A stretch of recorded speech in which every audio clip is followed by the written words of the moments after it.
Hello,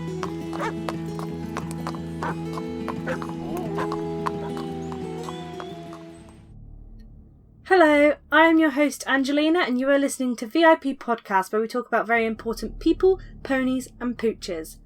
So following on from our last episode, which was horsey horror stories, I am now bringing you creepy canine stories. Again, I would just give a little warning to our listeners that aren't as okay with creepy, gruesome or just generally weird or disturbing content, because if you need to give this episode a miss, then that's okay. These stories I have found aren't my own. I've actually tried to find stories that people claim to be true. I will attach the links to YouTube videos and other information sources that I have used during my research so that you can go and take a look at and gather your own information and form your own opinions on these stories. Okay, so our first story is creepy as hell. Someone was walking their dog, and they do it very often, at least twice a day. You know, they're always switching up the routes they took to prevent themselves and their dog from getting bored of the repetition. Fair enough. On this particular day, they walked on the track past the woods. I think it's in a park, actually. And the dog just started barking, which is unusual because the dog barked at, it barked at people or other dogs. And the owner couldn't see any. The owner was actually about to have a sit down and have a break, halfway through their walk. So the owner couldn't see anyone, but this dog was barking. Strange. So the owner decided to play along with the dog, as when they looked over, they actually couldn't see anything, like I said. So the dog was pulling hard against its collar, like desperately trying to go and tell whatever it thought was over there off. It wanted to tell it, no, you're not allowed, whatever. Well, as the owner started to allow their dog to, into the woodland area, a man jumped out from behind a tree in an extremely weird way. To be honest, a random man jumping out of, from behind a tree in the middle of the woodlands is creepy in itself. But hey, this story isn't stopping there. Of course it isn't. So, when this guy jumps out, this dog is not happy to see this man. Barking, growling, etc. Which you can kind of guess because the dog obviously knew he was there, but anyway. The owner apologises for his dog's behaviour. I guess he was just clueless that there was someone there, hence why he allowed his dog to act in such a way in the first place, which, no, it wasn't the best idea, but at the same time, who expects there to be a creep in the woods, hiding behind trees? Me, that's who. I have a lack of faith in humanity or something, I don't know, or perhaps I just listen to too many podcasts. Anyways, back to the story, Angelina. So, the owner and his dog turn to go back to the track and start heading away from the area. But this dog won't stop turning back around and snarling at this guy. The owner tries to just keep walking and get the dog to just walk normally, but it won't. After a while, the owner keeps checking behind, and this guy is literally following them. But this owner has a lot more courage than me. I mean, he turns around to the guy and asks, "Is there something I can help you with?" And I hate the guy's response because he put his arms up in the air, smiling, and just stated that he just wanted to pet the dog. Hell no! No way would I have even considered allowing that. But what is actually wrong with Mr. Creepy over here? The dog clearly would not tolerate that man coming anywhere near him or the owner. Thankfully, the owner was sensible and said, "Nah, he doesn't like you, man. We're just going to walk our own way." The guy didn't respond, so naturally the owner speeds up into a faster walk. But you guessed it, the dog continues to behave the same. Upon looking back, the guy behind is keeping pace. The distance between them is always the same. He is, however, slinking in and out the cover of the trees. Now, I would literally be terrified. I would start imagining all the ways I was going to be murdered on this very night or something. And my dog, I would be considering setting it free. It might be a safer option for it. But in this owner's case, the dog would go straight to the creep because, you know, and that might not end well, but the dog obviously doesn't like him and wants to tell him off, so he'd probably go straight to the creep, right? The owner, quite rightly, doesn't trust this man and believes he might be in a dangerous, the situation, like the guy might be dangerous. This owner starts running, trying to get away. He and his dog keep running until the dog stops turning around. So this guy, I think he does like cardio regularly, so he can run alright, you know.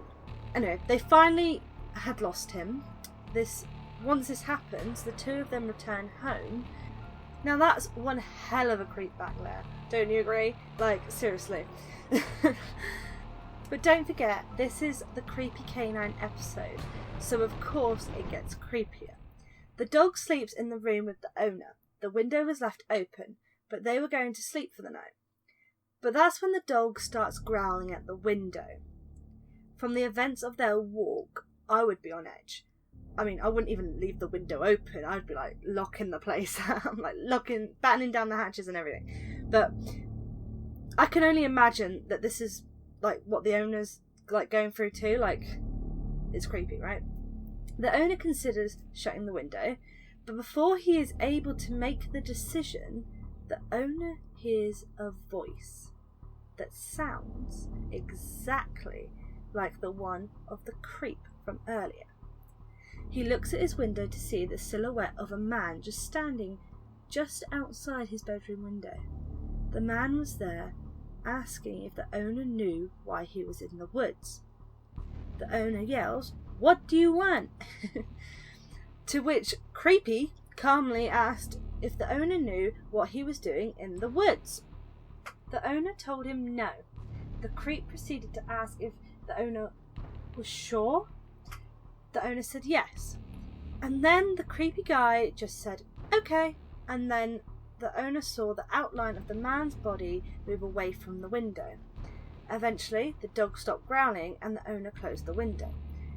Thankfully, this owner called the police. Like, if anything like this or just genuinely creepy or weird happens to you, please don't hesitate and contact the police. Like, it might seem unlikely or you might think you are overreacting, but trust me, they would rather you call and tip them off, because what if you were murdered or go missing or something terrible like that? If police were tipped off and you have given as much information over as possible, they might find you in time or at least be able to figure out, you know, what happened. And just be sensible and contact them. Thankfully, the man didn't end up coming back to the owner's house. Like, the police told him, the owner, that if he does come back, then call 911. So this is obviously America. But yeah, he didn't come back, so that's a good thing. But the owner still could not work out what the man meant by "did you see what I was doing in the park?" Well, let me tell you something. I don't know what he was doing, but it creeps me the hell out, because whatever it was obviously something dodgy. The bit that I don't understand about this story is that the owner doesn't say he told the police about the man's concern about what the owner might have seen him doing. But that doesn't mean he didn't, so I don't know about that one. But I feel like a much bigger situation should have been made of this. Yes, the creepy stalker vibe was weird, but the fact that something was obviously going down in that park should be looked into. Police should have gotten the owner to take them to the area and do a search or something. What do you guys think? Anyway, this story was submitted to someone on YouTube with the channel name Mr. Nightmare. It was someone trying to tell their story. Right, so let's crack out our next story for you all. Again, like the first one, this one is someone's submission to Mr. Nightmare. I am going to keep this one brief because it's creepy, yes, but we have lots of other stories to fit in too. But this one I think is important to discuss because I think we can all take away a very important message from this. Okay, so this young owner was out walking their golden retriever one night when the dog saw someone else and their dog across the street. the dog started barking, wagging its tail, and pulling to get to them, etc. The man from across the street decided to allow the dogs to meet and walked over to the young owner and the golden retriever. The other dog was small and fluffy and didn't seem to like the golden retriever's playful attention kind of thing. The two owners exchanged names and they got into a long conversation about their dogs. Now I know it's an easy thing to do. I could literally talk your ear off about my dogs. The man told the kid how he used to have a golden retriever, but that it recently passed away. But he had some old toys and things that he would love to give the kid and his dog. Obviously, being young, and who would think anything bad could happen from a friendly man offering some free dog supplies? The young owner accepted. The older man claimed that his house was just around the block and led the way. Remember, this is at night, so the streets were pretty empty. Once they reached the house, the older man let the young owner in first. The little dog went off on its own somewhere in the house, which is normal, I guess. While the man led the other two into the kitchen and asked if the kid would he asked the kid to take a seat on this island in the kitchen. You know what I mean? Yeah. The older guy asked if the kid wanted anything to eat, offered a bag of crisps, and the kid accepted them. The older guy sat on the stool beside the kid, but very close, then began petting the golden retriever again. The man looked down at the bag of crisps as though he was waiting for the kid to eat them. I knew at this point I would start questioning if those crisps were poisoned or laced with something, but we must remember this is a younger person. They claim to have been 10 when they got their parents got them and their siblings this dog, but I don't know if that's the age that this occurred. The kid didn't open the packet, and the man just sat there petting the dog and not really saying much at all. The kid started wondering, when is this guy going to just go and get the supplies and give them to me so I can be on my way? But instead the man made awkward, small talk and asked personal questions. He even patted the kid's knee. The kid felt uncomfortable and mentioned the dog supplies. The man informed the kid that he would be right back and he was going to go and get it. The kid heard the guy stomping down into the basement. Moments later, the man called up the stairs for the kid to come downstairs and check out the stuff. The kid walked over to the basement door, not having decided if they were going to go down or not, but before the decision was made, the golden retriever started growling at something behind the open basement door. This is when I got goosebumps, people, because when the kid looked, they noticed that there was someone crouched down in the dark hallway of the basement. Thankfully, the kid left the house hurriedly. The kid went home but didn't tell the parents because they felt uncomfortable and embarrassed, but even so, it's kind of silly because the young owner even admitted to having felt like he or she was being targeted for being a young age. Obviously, shaken up, the kid tries to come up with an explanation of to what actually was happening, or going to rather, and this was the conclusion they came up with, that there were actually two men in that house, and the second they would have walked into that basement, the other would have shut the door on them.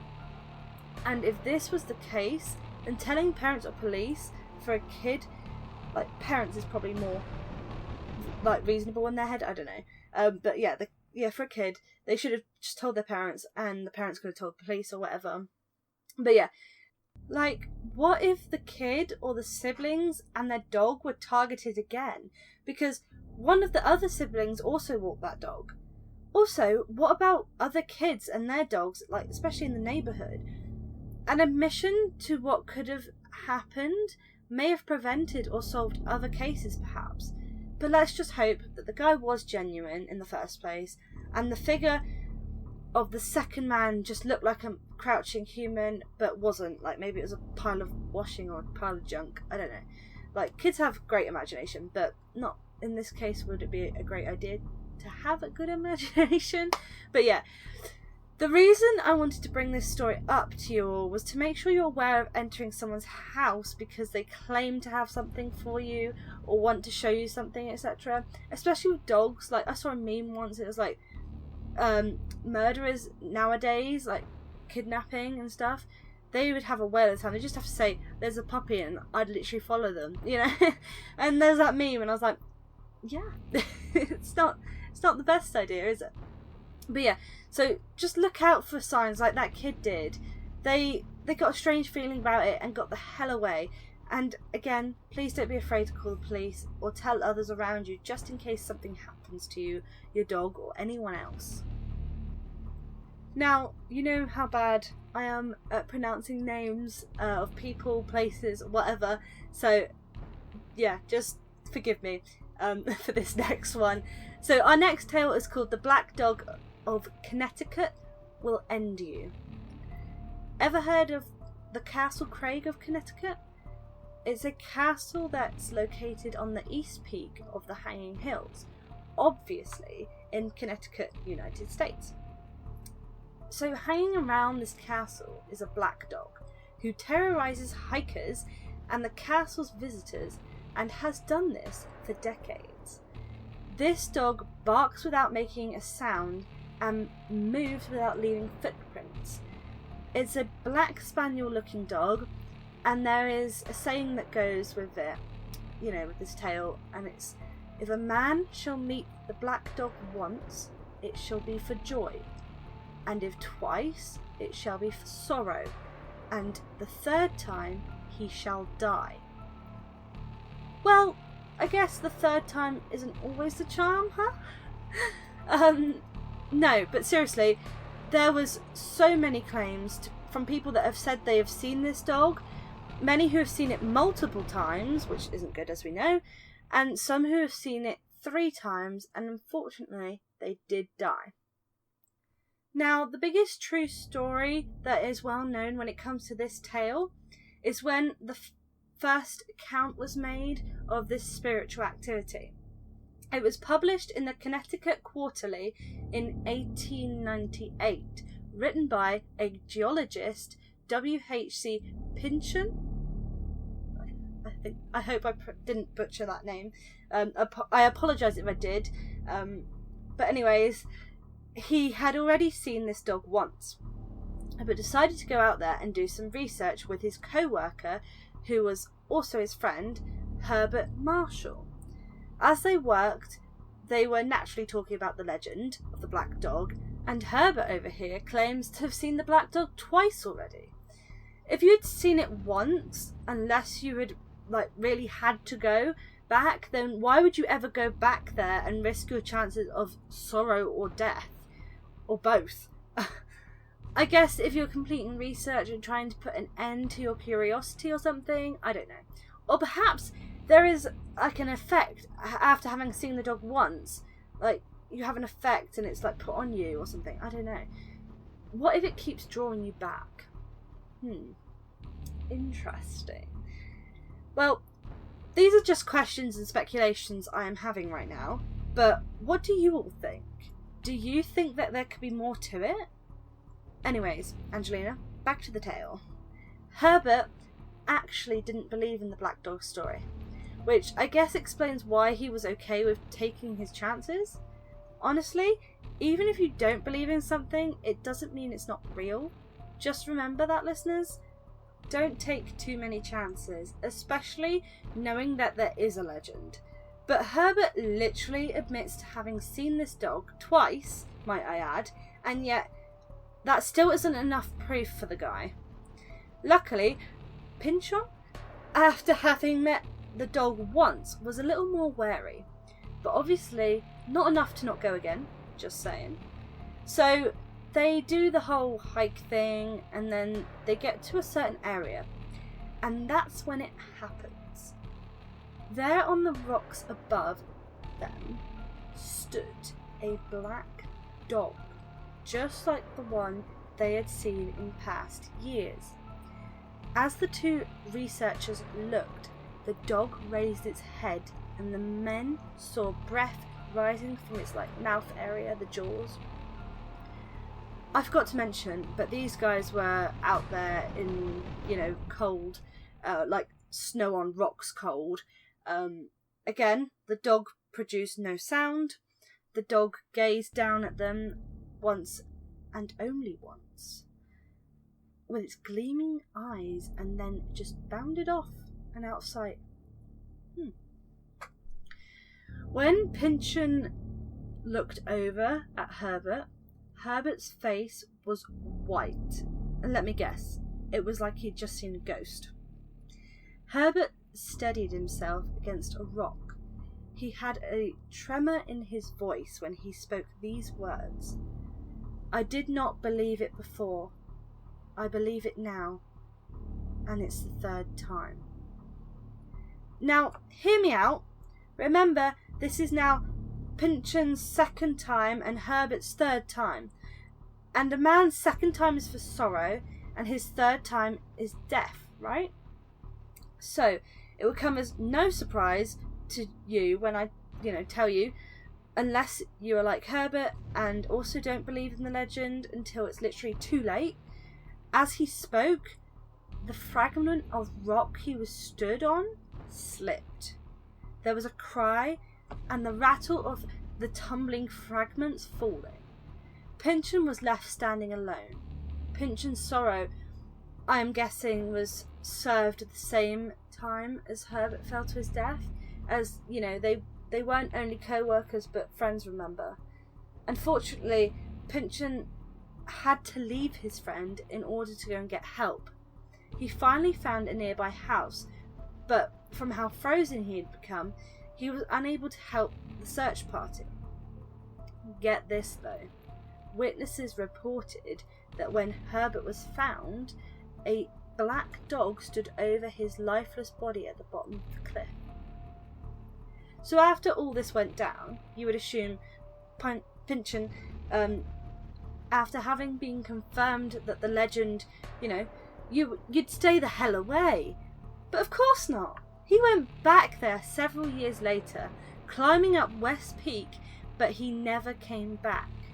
His body was later found at the base of the same cliff as Herbert was. Right. Could it be that this dog is actually not the bad guy here? Hear me out. Maybe this dog was trying to warn people of the dangers, that it was just like a coincidence that they died the third time. Or, as you know, I love listening to murder mystery podcasts, and I've gotten into the mindset of looking for alternative answers.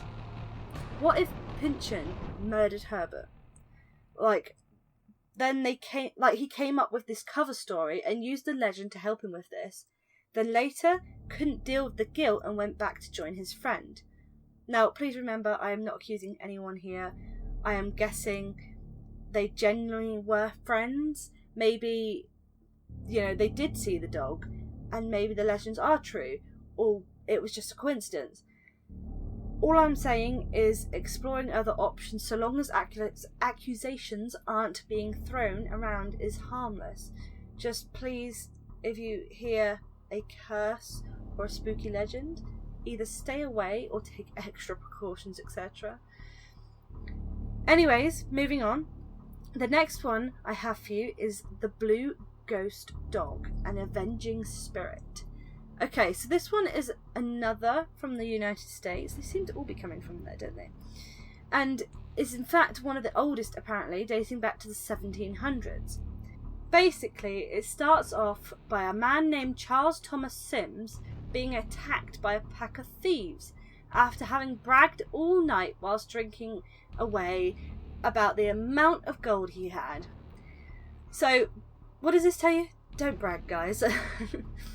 So Charles unfortunately, he had to fight until his last breath, and so did his very faithful dog, who was a blue tick hound. In the end, the thieves were too strong for the pair, and they both fell on a rock along the road and perished. After having murdered the two and pillaged the gold, they proceeded to bury it. I don't know, I guess so they could come back with a carriage for all the precious gold and to flee the scene of the murders. Yeah, I'm not too sure on that bit. But when they returned for it, they were faced with a large blue tick hound who took care of them. Pesky thieves. All but the head thief, who did manage to escape, but then suspiciously fell ill and died.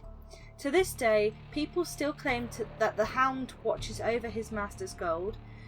For some of those non-believers out there, I tried to think of an alternative for you all.